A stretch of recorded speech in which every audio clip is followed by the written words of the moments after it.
Hello friends, जय माँ बगलामुखी जनवासी। सबसे अच्छा मंत्र अपना है ओम ह्लीम बगलामुखे सर्वदुष्टानम वाचम मुखम पदम जिह्वा किलम बुद्धिनाशा ह्लीम ओम स्वाहा। ये मंत्र अपने आप में बहुत बहुत पावर देता है। और बहुत सारे मंत्र भी है जो मैं देना चाहती हूँ, लेकिन अभी फ़िलहाल कुछ काम चालू है। बहुत अच्छी जगह रिपोर्ट्स आ रहे हैं। एक्चुअली जिस तरह से हमारे राहुल गांधी की जीत तो पक्की है, लेकिन हर जगह से बहुत अच्छी रिपोर्ट्स आ रही है। तो मुझे तो पता है, अभी मेरी शादी का कार्यक्रम भी बहुत अच्छे से हुआ। मैंने सोचा पहले शादी के कार्यक्रम का जहाँ मन्नत था वो मन्नत पूरा करने के बाद ऐसे भी अगले महीने इलेक्शन के बाद सबको सर्टिफिकेट प्रोवाइड किए जाएंगे। तो सर्टिफिकेट के साथ फॉर्म मिलेगा, हम अपने संस्था का सर्टिफिकेट देंगे, साथ में एक फॉर्म मिलेगा जो फॉर्म उन्हें फ्लिप करके फॉर्म भर के अपनी नज़दीकी महानगर पालिका में जमा करना है। उसके बाद वो जमा करने के बाद अपने आप उनको मैरिज सर्टिफिकेट भी बहुत जल्दी आ जाएगा ऐसा। और जहाँ तक मेरे को है कि कितने लोग मुझे व्हाट्सएप पे अभी भी पूछते हैं, हमने जब शादी का कार्यक्रम रखा था तब हमने कहा था कि हम शादी करा के देंगे, शादी का 1 रुपया नहीं लगेगा, बर्तन सामान देंगे और अपनी तरफ से 30,000 रुपये देंगे। गवर्नमेंट देगा कि नहीं देगा वो मतलब नहीं, मैंने अपनी संस्था के हिसाब से हमने जो बोला था हमने अपना वादा पूरा किया।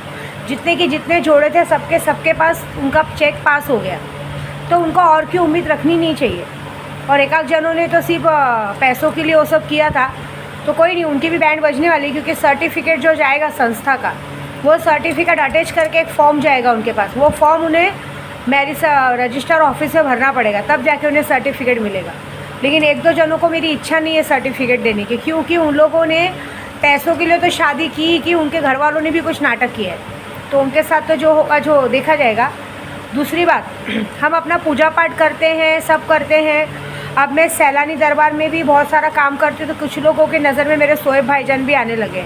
मैं एक बात याद रखना, देखिए वो मैं जो लोग मुझे काम देते हैं मैं उनका काम उनको देती हूँ, और वो उधर बाग जाले पे जो भी काम करते हैं, लेकिन उनसे पर्सनली कोई भी दुश्मनी लेने को सोचो मत, क्योंकि वो पहली बात तो किसी के नाद में लगते नहीं हैं। लेकिन इतना बात ज़रूर बताऊंगी अपने विंध्याचल जैसे हमारे विंध्याचल से 20 किलोमीटर के अंदर कोई निकल नहीं सकता ना, वैसे याद रखना कि वो भले एकदम शांत दिमाग के हैं वो है, लेकिन इतनी पहुँच तो है उनकी।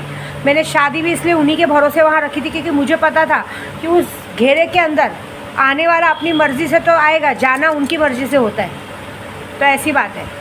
तो आप लोगों को पूजे का काम देना है, दो मत दो, लेकिन इस तरह से किसी को टारगेट मत करो, क्योंकि मैंने अभी तक उनको बताया नहीं। मेरे जो शादी वाले फ़ोन पे भी फ़ोन आता है मुजावर करके, वो सिर्फ़ और सिर्फ सैलानी दादा की सेवा करते हैं, पूजा पाठ मैं करती हूँ, ठीक है ना। तो अगर भिड़ने का मन करे तो भिड़ जाना, मैं रहूँगी वहाँ 6 तारीख को और बाकी का तो खुद ही देख लेंगे। उतने तो मुझे उनको पर भरोसा है कि जब वो अपनी औकात पे आएंगे ना, तो लोगों की औकात निकालने में 2 मिनट नहीं लगेगा उनको, ऐसी बात है। और दूसरी बात, मैं शांत हूँ तो इसका मतलब ये नहीं कि मेरे दिमाग में कुछ नहीं है। मैं शांत इसलिए हूँ क्योंकि मुझे फ़िलहाल अभी इस वक्त जो मैंने बहुत बड़ी जिम्मेदारी ली है देश की, वो देश की जिम्मेदारी पूरी करनी है। मैं अपने राहुल गांधी जी, मेरे खास करके मेरे उद्धव बाला साहब ठाकरे को जीत का बहुत बड़ा डंका बजाना है, उनकी मुँह की लाली चमकानी है, वो काम में लगी हूँ।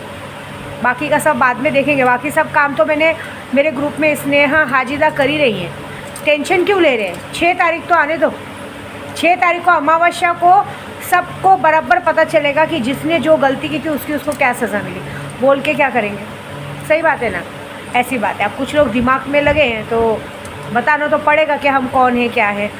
और जहाँ तक रही काम धंधे की बात, तो मैं तो यूट्यूब पे काम मांग भी नहीं रही हूँ। मारण मोहन वशीकरण मुझे कुछ भी मिले ना मिले कोई फ़र्क नहीं पड़ता है, क्योंकि मैं ऑलमोस्ट जिसका काम लेके बैठी हूँ ना, वो लोग सक्षम है। बस उन्होंने कहा है कि आप 5 तारीख की जिम्मेदारी निभाओ, बाकी का काम हम करेंगे, ऐसी बात है। तो फिलहाल मुझे अपनी जिम्मेदारी निभानी है, और बाकी लोगों को यही कहूँगी कि जहाँ हमें पता है कि हमें किसी से पंगा नहीं लेना चाहिए तो नहीं लेना चाहिए। छोटा मुँह बड़ी बात नहीं करनी चाहिए। हमारी कैपेसिटी अगर है आसमान छूने की, तो ही ज़बरदस्ती उड़ी मार के आसमान छूने जाओगे तो मुंह के बल गिरने वाला काम ही होगा। ये याद रख के चलो, ऐसी बात है। हम जैसों को जो पागलों में गिनती करते हैं उनको ये बात याद रखनी चाहिए कि फिर वो उनको पागल होने से कोई नहीं रोक सकता। बस ये बात समझ लो, ज़्यादा नहीं बोलूँगी मैं, ठीक है। जय माता दी।